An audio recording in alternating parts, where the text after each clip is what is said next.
Welcome back. This is our CSET economics day 3 session and आज हम क्या सीखने वाले हैं. उससे पहले हम देखते हैं कि अभी तक हमने क्या सीखा. Right, let's go through what we have done till now. So will you tell me अभी तक हमने क्या क्या देखा. आई गेस पहले हमने डिमांड की डेफिनेशन देखी, उसके बाद इलास्टिसिटी ऑफ डिमांड देखा. How many types of elasticity are there? 5 types. Right. तो चलिए थोड़ी सी एमसीक्यू प्रैक्टिस करते हैं पहले 2 सेशंस में जो हमने लिया था उसके बेस पे, और फिर हम आगे बढ़ेंगे. Okay. General general question and answer series. Let's start from beginning. For being a demand, to call something as a demand, how many ingredients are required? If you wish to call something as demand, 3. And what is that first? Desire. Desire. Exactly. Second, Willingness. ability to pay, and third is willingness to pay. Exactly. There is a dash relationship between price and quantity demanded. Direct or inverse? Inverse. Perfect. Being flexible, that is when the price changes or any other factor changes, then demand changes. It is called as dash of demand. Elasticity. Perfect. And when we assume that other things are being constant, its scientific terminology is Ceteris paribus. correct. Ceteris paribus means being all the other things being constant. Now tell me true or false. The demand will change only with price. The demand changes only with change in price. True or false? There are only 2 options. फिर भी इतना सोचो. Yes, it is false, because demand may change with the change in any other factor also, like income, change in fashion. So there are so many factors due to which the demand changes. Okay. Now coming to the elasticity, and I'm talking about price elasticity. Price elasticity क्या होता है? It's a change in demand due to change in price. Okay. So let's start with price elasticity now. Question number 1. When the change in, that is proportionate change in price and proportionate change in demand is exactly the same, it is called as dash. Unitary elasticity. Unitary Elastic demand. Very good. When the proportionate change in price is more but proportionate change in demand is not to that extent, it is called as relatively inelastic. Relatively inelastic. Perfect. When the demand do not show any change with the change in price, then it is called as price is changing but demand is not at all changing. It is called as Perfect inelastic. perfect inelastic. Perfect. When there is no change in price or very little change in price but there is a huge change in demand, it is called as Perfectly elastic. perfectly elastic. Perfect. And no, it is not perfect. Perfectly elastic. Correct. And when the proportionate change in demand is huge to the change in price, then relatively elastic. Ideally, perfectly elastic का मतलब होता है price में कोई change नहीं हुआ फिर भी क्वांटिटी चेंज हुई. That is the real definition actually. लेकिन जब हम प्राइस इलास्टिसिटी कहते हैं तो ऑब्वियसली हमें ये देखना पड़ेगा ना कि प्राइस की वजह से चेंज, इसलिए वो स्लाइट डिफरेंस इन प्राइस कहा, but actually it is no difference in price but infinite change in demand, then it is perfectly elastic. Okay, so this is all we have seen till now. And what is the formula to find out the elasticity? Dash divided by dash. Change in demand divided by change in price. Change in quantity demanded divided by change in price. Exactly. Now you tell me symbolically ये कितना होगा? Unit elastic is equal to dash. 0, 1, more than 1, less than 1, or infinite. 5 options है आपके पास. Unit elastic 1, because change in quantity and change in price is exactly the same. So let's say 10% price increased and quantity reduced by 10%. So 10% by 10%, 1. Perfect. How will you symbolically tell me or numerically tell me perfectly elastic demand? Is it 1, 0, infinite, more than 1, less than 1? Perfectly elastic. No change in price, huge change in demand. I'll tell you, huge means infinite. It is infinite. No change in price, but heavy change in demand, infinite, correct. Perfect, sorry, unit हो गया relatively elastic, 0, 1, infinite, more than 1, less than 1. More than one. Correct, it is more than 1.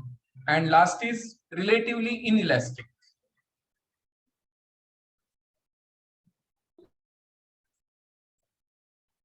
Less than one. Less than 1. Less than 1, correct. So these kind of MCQs can be asked in the examination. So I hope you are comfortable with these two sessions now. तो हम हर एक session के शुरुआत में पहले जो sessions लिए हैं उससे एमसीक्यू से स्टार्ट करेंगे, because ultimately we are not going to write the descriptive answers in CSEET. We are going to face the MCQs. So that is why you should be comfortable with the MCQs. तो चलिए भाई आज क्या है उसकी तरफ आगे बढ़ते हैं. So just give me a second. So I will share the screen with you.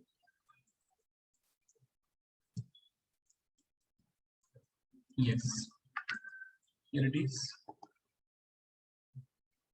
Okay. तो क्या है आज? This is again a module. तो हमने ये देखा कल की demand elasticity, that is elasticity of demand किन चीजों की वजह से अफेक्ट हो सकती है. आज हम देखेंगे income elasticity of demand. What do you mean by income elasticity of demand? It is change in demand due to change in income of a consumer.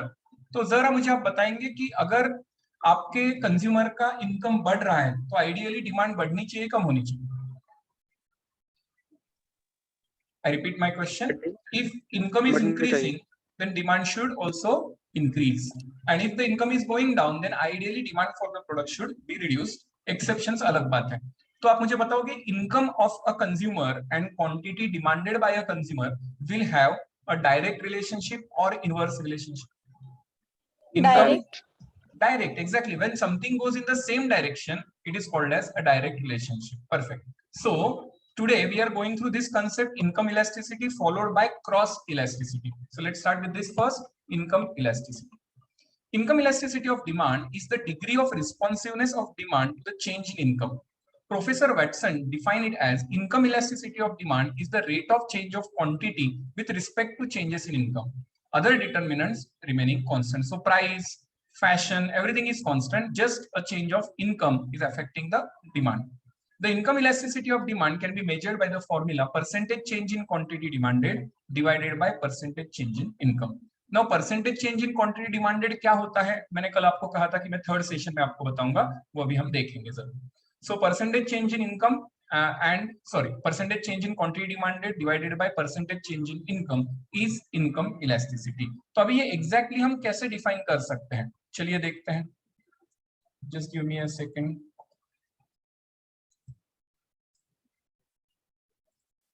So as we have seen that the income elasticity is having the direct connection, right? So जब आपका income बढ़ेगा तो आपकी quantity demanded भी बढ़नी चाहिए. अब देखते हैं फिर वो कैसे आपको रिएक्ट करेगा. ओके, तो चलिए देखते हैं ये इनकम इलास्टिसिटी आप कैलकुलेट कैसे करोगे. लेट्स अज्यूम कि आपको मल्टीपल चॉइस क्वेश्चन में ऐसा कुछ पूछा है. क्या पूछा है जरा बताइए सर. एज्यूम कीजिए कि आपका जो क्लाइंट है, आपका जो दोस्त है, उसका इनकम पहले था, let's say income per month rupees let's say 50,000 था और अभी वो 50,000 का हो गया 70,000. उसके बाद, या मैं इधर ले लेता हूँ, रुकिए थोड़ा चेंज कर लेता हूँ. या उसका इनकम था पहले 50,000 earlier and now it is let's say 70,000. तो इससे क्या हुआ, उसके यूनिट्स डिमांडेड जो थे, लेट्स अज्यूम पहले वो 10,000 यूनिट्स की डिमांड करता था, अब वो 12,000 यूनिट्स लेने लगा. कोई भी चीज हो. Okay, now the question is how to calculate the percentage change. तो पहले आपको ढूंढना होगा चेंज, क्योंकि ये भी एमसीक्यू में आ सकता है, रादर डेफिनेटली आएगा. Change, how much is the change in income? 70,000 minus 50,000, that is 20,000. Agreed? And how much is the change in units demanded? 12,000 minus 10,000 is 2,000. But आपको इसका रेशियो नहीं लेना है, हमें चाहिए परसेंटेज चेंज. तो ये परसेंटेज चेंज का क्या फॉर्मूला होता है वो मैं आपको बता दूं। परसेंटेज चेंज का मतलब होता है change divided by original multiplied by 100। Change divide by original multiplied by 100। अब यहाँ पे आप कैसे करोगे, मैं जरा 2 लाइन्स ऐड कर दूं यहाँ पे। देखिए यहाँ पे आपने कहा सर चेंज हुआ है 20,000 जबकि ओरिजिनल था 50,000 into 100। So what is the percentage?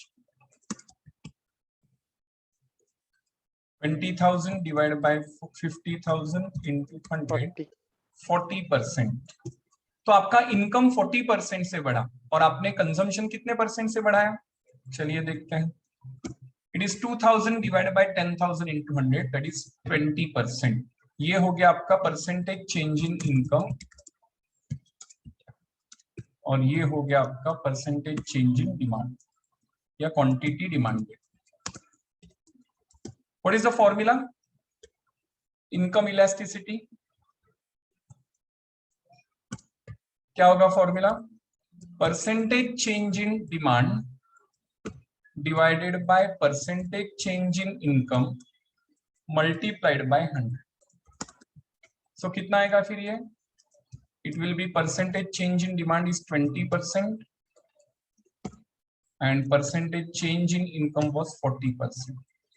सो जब आपका इनकम 40% बढ़ता है तो अब आपने डिमांड सिर्फ 20% बढ़ाई, सिर्फ 20%। इससे आपको क्या लगता है? इट इज रिलेटिवली इलास्टिक और रिलेटिवली इन इलास्टिक। अब इंटू 100 की करने की जरूरत भी नहीं, मैं तो कहूंगा हम टाइम्स में ही ले लेंगे, दोनों अलाउड है of course. 20 divide by 40 it is 0.5। So what will you से कि इनकम इलास्टिसिटी जो है वो क्या है? Perfectly elastic, perfectly inelastic, relatively elastic, relatively inelastic, क्या? इट इज लेस देन 1 ना? ऐसा भी छोड़ दीजिए, चलो मैं आपको कॉमन सेंस सिखा देता हूं। जब आप प्रोपोर्शनेटली कम रिस्पॉन्ड कर रहे हो तो फिर वो क्या होगा? You are not responding to that extent, तो क्या होगा?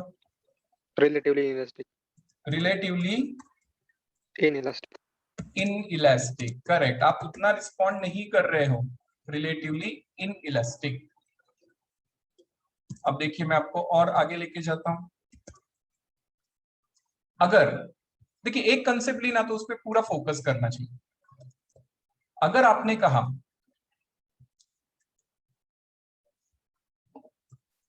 कि सर मेरा इनकम पहले था 80,000, राइट, अब हो गया 1 लाख, मतलब चेंज हुआ है 20,000 का। सो 20,000 divide by 80,000 it is 25% change in income. तो मेरा कंजम्पशन जो था वो 10,000 था, वो मैंने 20,000 कर दिया। सो 10,000 चेंज अपॉन ओरिजिनल इंटू 100, तो वो हो जाता है 100%। मतलब आपका इनकम 25% से बढ़ा और आप इतना खुश हो गए कि आपने ये जो पर्टिकुलर क्वांटिटी है 100% से बढ़ा दी, मतलब डबल कर दी। लेट से पिज्जा आप महीने में लेट से 2 बार पिज्जा खाते थे, अभी 4 बार खाने लगे, डायरेक्ट डबल। तो बताइए आपका रिस्पॉन्स अच्छा है, ज्यादा अच्छा है या कम है? ज्यादा अच्छा है। बहुत ही ज्यादा अच्छा है। That is why 100% divided by 25%, it is 4 times. It means what? It is relatively elastic. Could you understand this now? समझ में आ रहा है सभी को? राइट। अब देखते हैं कि अगर आपका income, let's move to the third example. If your income, not yours, may be किसी और का, मैं आपका इनकम क्यों कम करूं? किसी का इनकम 50,000 था and it has gone to 40,000 directly, तो चेंज हो गया। अभी देखिए चेंज को डायरेक्शन नहीं होता है, उसको माइनस नहीं लिख सकते आप। अगर 10 साल बाद आप मुझे मिले और मैंने कहा, लेट्स से कौन है हमारे पास अभी यहाँ पे, अभिषेक, मैंने 10 साल बाद अभिषेक को कहा कि अरे अभिषेक तू तो बहुत बदल गया, और मैं चला गया घर, वो भी घर आ गया, और वो रात भर सोचता रहेगा सर ने मुझे कॉम्प्लीमेंट किया कि क्रिटिसाइज किया, तो चेंज हो गया मतलब क्या? Because there is no direction to change. वो कल मुझे कॉल करके पूछेगा सर चेंज हुआ मतलब क्या, मैं सुधर गया कि बिगड़ गया? मैं बोलूंगा अरे स्मार्ट हो गया, और फिर वो पॉजिटिव होगा। सो चेंज को डायरेक्शन नहीं होता, राइट। सो 10,000 से आपका इनकम कम हुआ मीन्स 20%, और तभी आपने आपका कंजम्पशन 10,000 का 8,000 कर दिया। सो यहाँ पे भी आपका 2,000 से रिडक्शन हो गया, सो इट इज ऑल्सो 20%। सो आपका इनकम, आपका नहीं, आपके किसी दोस्त का भी नहीं, किसी और का इनकम 20% से कम हुआ, तो उसने क्वांटिटी भी 20% से कम कर दी, तो क्या आंसर आएगा? 1। 1 सो इट इज व्हाट, क्या कहोगे आप इसको 1 को? Unitary elastic. unitary elastic. Perfect. So you got it perfectly now. So that is why when there is a change in income which is affecting the change in quantity, तो simple सा formula क्या है? Percentage change in quantity demanded divided by percentage change in income. लेकिन percentage change कैसे निकालना है? उसके लिए simple सा formula है change divided by original into 100. That is called as percentage change. So in this way we have analyzed the income elasticity. Now let's see कि हमारे मॉड्यूल में क्या दिया है. चलिए वहां पे आते हैं. ओके, चलिए क्या दिया है जरा देखते हैं. Income elasticity of demand does explains the responsiveness of demand to a change in income. Ordinarily, demand for most goods increases with increase in household's level of income. Demand for inferior goods, however, shows negative relation to change. Obviously, मेरा अगर income बढ़ रहा है तो मैं अच्छे quality products की तरफ जाऊंगा, ना कि इंफीरियर क्वालिटी जिसको हम गिफन गुड्स कहते हैं, तो उसमें उल्टा दिखेगा. मेरा इनकम जब बढ़ रहा है तो उसका कंजम्पशन कम हो जाएगा. अगर कोई एक गरीब आदमी है जो पहले से रेशन शॉप से राइस लेता है, लेकिन अभी उसका इनकम बढ़ गया तो अच्छा राइस खरीदेगा, तो वहां पे डायरेक्ट डिमांड, डायरेक्ट रिलेशनशिप होगी, इंफीरियर क्वालिटी गुड्स के लिए उल्टा जाएगा, रिवर्स. तो क्या क्या है टाइप्स? टाइप्स क्या क्या है? First is negative demand for commodity falls as income rises, मतलब inferior quality goods. The trend is visible in case of inferior quality. तो ये नेगेटिव रिलेशनशिप हुआ, इनकम बढ़ गया, कंजम्पशन कम. Zero demand for the commodity does not change as income changes. This is true in case of essential goods. Essential goods जैसा मैंने कहा, salt आपको लेना है, आपका इनकम 5 टाइम्स बढ़ गया, डजंट मीन कि आप सॉल्ट का कंजम्पशन 5 टाइम्स करोगे, सॉल्ट तो उतना ही लोगे आप. So it is zero. Greater than zero but less than 1, demand for commodity rises in proportion to rise in income. तो ये ग्रेटर देन जीरो है, मतलब चेंज तो हो रहा है लेकिन परफेक्ट नहीं है, यूनिटरी इलास्टिक नहीं है. Then unitary elastic, demand for commodity rises in the same proportion as income rise, that we have seen. And greater than 1, demand for commodity rises more than in proportion to rise in income, that also we have seen. So in 5 headings or in 5 categories they have explained how our demand behaves as a change to the as a change in the income of a consumer. So in this way we have seen the income elasticity of demand. तो यहाँ पे हमने देखा कि income आपके demand को कैसे बढ़ा सकता है या कम कर सकता है.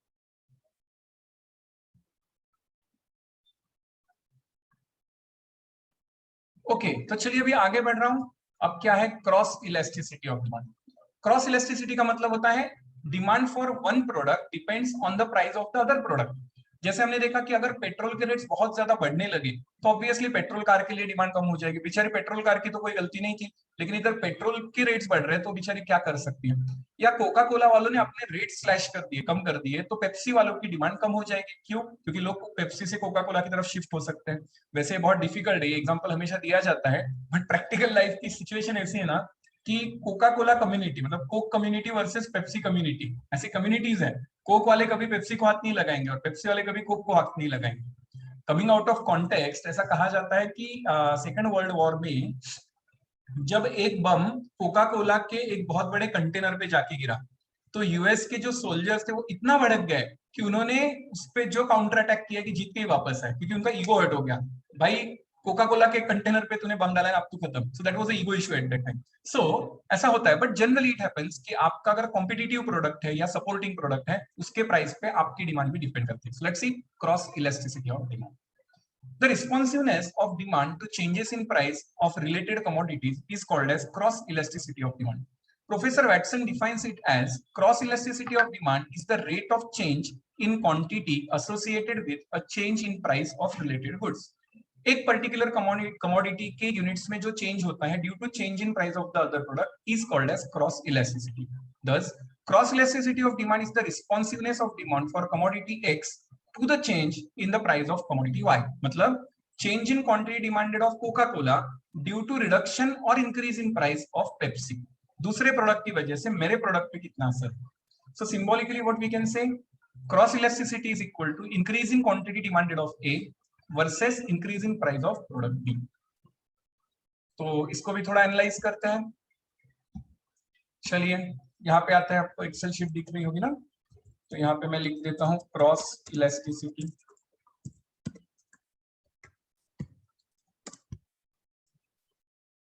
Yes, all this things will be available to you. हाँ, मैं आपको अवेलेबल करूंगा डेफिनेटली, सो दैट आपको रेफरेंस के लिए सारी चीजें रहेगी। चलिए फिर देखते हैं क्रॉस इलास्टिसिटी। अभी price of Pepsi per litre, let's say पहले थी, एज्यूम करता हूँ कुछ 40 रुपीज पर लीटर, और वो हो गई अभी लेट्स से 30 रुपीज। कुछ स्पेशल ऑफर उन्होंने लाया, सो 10% 10 रुपीज का रिडक्शन हुआ, 10/40 25% change in price of Pepsi. और यहाँ पे कोका कोला पीने वालों को पता चल गया, unit demanded of Coke, that is Coca Cola Coke. Let's say वो साल भर का कंजम्पशन उनका होता है, एक एज्यूम करते हैं इतना पीना नहीं चाहिए, 1000 बॉटल्स। अभी अगर पेप्सी की प्राइस कम हो गई तो वो कोक के लिए डिमांड भी कम कर देंगे, सो उन्होंने कहा कि नहीं, फिर अभी हम 700 ही कंज्यूम करेंगे। So it is 300/1000, that is 30%। So 30% change हुआ क्वांटिटी में with the 25% change in price of Pepsi, तो 1.2 टाइम्स चेंज हुआ। It is called as what? More than 1 है तो Relatively elastic. Relatively elastic. Perfect, relatively elastic. एक और example लेते हैं, जो मैंने कहा उनकी कम्युनिटी है, भाई हम तो हमारी कम्युनिटी छोड़ेंगे ही नहीं, आप कुछ भी करो फ्री में। ऐसे लोग बोलते हैं तू फ्री में भी दे, फिर भी हम कोका कोला वाले पेप्सी नहीं पियेंगे, और पेप्सी वाले कहते तू फ्री में दे रहे हैं लेकिन हम पेप्सी वाले कोका कोला को हाथ नहीं लगाएंगे। ऐसे भी लोग हैं। जैसा आपने शायद देखा होगा, coming out of context again, की DC comics versus Marvel. Marvel वाले बोलते हैं डीसी कॉमिक्स के मूवी भी नहीं देखेंगे, और डीसी वाले कहते हैं मार्वल की मूवी हम कभी हाथ ही नहीं लगाते। ऐसा भी है। ओके, तो चलिए, पेप्सी वालों ने कहा पहले हमारे रेट्स 100 थे, जो हमने अभी 80 कर दिए, सो 20 का रिडक्शन। और कोक वाले कहते हैं पहले भी 1000 थे, आज भी 1000 ही रहेंगे, no change.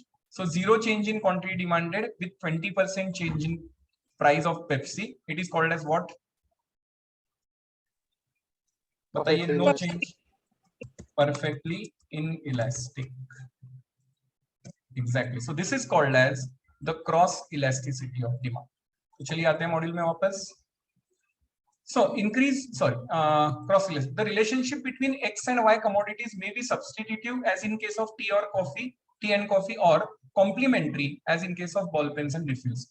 Main measures of cross elasticity with description are as follows. Cross elasticity is infinite, that is commodity X is nearly a perfect substitute for Y. अगर आपने Y की थोड़ी भी प्राइस चेंज कर दी ना, तो हम Y खरीदना बंद कर देंगे और X खरीद लेंगे। इनफाइनाइट, जीरो, आप कुछ भी करो, हम Y का कंजम्पशन बंद नहीं करेंगे या X का नहीं करेंगे, जैसा मैंने अभी लिया था, zero. And negative, commodity X and Y are complementary, मतलब एक की प्राइस कम हो जाती है तो दूसरे का भी डिमांड बढ़ जाएगी, और एक की प्राइस अगर बढ़ जाती है, जैसे पेट्रोल का प्राइस बढ़ गया या रिफिल का प्राइस बढ़ गया, बॉल पेन की डिमांड कम हो जाएगी, going in the opposite direction. Thus, cross elasticity approaches to infinity. It means the commodity X is nearly a perfect substitute for commodity Y. On the other hand, if cross elasticity approaches to zero, it would mean that the two commodities in question are not at all related. यहाँ पे MCQs बन सकते हैं, हाँ, कि अगर cross elasticity infinite है मतलब वो परफेक्ट सब्स्टिट्यूट है, आप प्राइस में इतना सा चेंज करो, हम भाग जाएंगे दूसरे प्रोडक्ट की तरफ। And if it is zero, मतलब नहीं सर, ये ऑप्शन नहीं हो सकता, they are not substitute, direct relation ही नहीं है sir. And cross elasticity shall be negative when the commodity Y is complementary. जब वो कॉम्प्लीमेंट्री है, मतलब ball pen and ink, ball pen and refill, in that case they will show the opposite direction. तो इस पे 3 MCQs बन सकते हैं, देखिए। सो in this way today we have seen the income elasticity for demand as well as we have seen the cross elasticity. income elasticity में हमने देखा कि आपका जब इनकम में चेंज हो जाता है तो फिर आपका डिमांड या क्वांटिटी डिमांडेड कैसे चेंज होती है, और फिर हमने देखा क्रॉस इलास्टिसिटी में कि जब आपका अदर प्रोडक्ट का प्राइस चेंज होता है तो आपकी डिमांड में कैसे चेंज होता है। So this is all about our third session today. I hope you enjoyed this session. इस पे MCQs हम कल जरूर प्रैक्टिस करेंगे और फिर अगले सेशन में आगे बढ़ेंगे।